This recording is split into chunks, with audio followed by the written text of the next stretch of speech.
నిన్ననే నా దగ్గరికి ఒక 6 years పాపని తీసుకొచ్చారు. అయితే ఆ పాపకి ఏంటి కంప్లైంట్ అని అడిగితే 1.5 year నుంచి కుడి పక్కన ముక్కులో నుంచి బాగా ఫౌల్ స్మెల్లింగ్ నేసల్ డిశ్చార్జ్, మధ్య మధ్యలో ముక్కులో నుంచి రక్తం కారటం, అప్పుడప్పుడు జ్వరం రావటం కూడా వస్తుందంట. అయితే 1.5 year నుంచి ఎందుకు తీసుకురాలేదు అంటే పిల్లల్లో జలుబులు కామనే కదండి, అందుకే తీసుకురాలేదు అని చెప్పారు. అయితే ఆ పాపను ఎగ్జామిన్ చేస్తే ముక్కులో ఆ డిశ్చార్జ్ కాకుండా నాకు ఇంకేదో మెరుస్తూ కనిపించింది. చిన్న పాప కాబట్టి అది తీయటం ఓపీడీలో అవ్వలేదు. సో కొద్దిగా సెడేట్ చేసి అంటే మత్తిచ్చి ఆపరేషన్ థియేటర్లో ఎండోస్కోపిక్ గా చూస్తే ఒక టాయ్ కి సంబంధించిన ఒక చిన్న ముక్క ఒకటి ముక్కులో ఇరుక్కుపోయింది. దాని చుట్టూతో ఇన్ఫెక్ట్ అయ్యి దాని నుంచి పస్ రావటం, ఫౌల్ స్మెల్లింగ్ డిశ్చార్జ్ రావటం జరుగుతుంది. సో అది ఎండోస్కోపిక్ గా ఆ టాయ్ ముక్క అయితే తీసేసాం, కానీ ఇది స్టార్టింగ్ లోనే తీసుకొచ్చి ఉండుంటే ఇంతవరకు ఇన్ఫెక్ట్ అవ్వకుండా చిన్నగా ఉన్నప్పుడే ఆ టాయ్ పీస్ ని తీసేస్తే సరిపోయేది. ఇలా చాలా మంది పిల్లలు ఆడుకుంటూ ముక్కులో ఏదన్నా పెట్టుకుంటూ ఉంటారు. దీన్నే ఫారెన్ బాడీ అంటాం. సో ఫారెన్ బాడీస్ వెంటనే గమనించి తీసేస్తే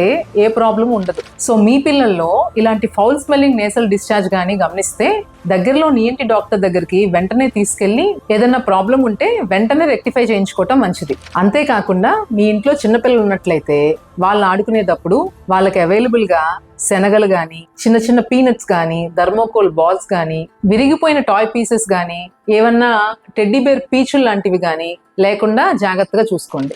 ఈ వీడియోని తప్పకుండా చిన్నపిల్లలు ఉన్న ప్రతి పేరెంట్ కి షేర్ చేయండి.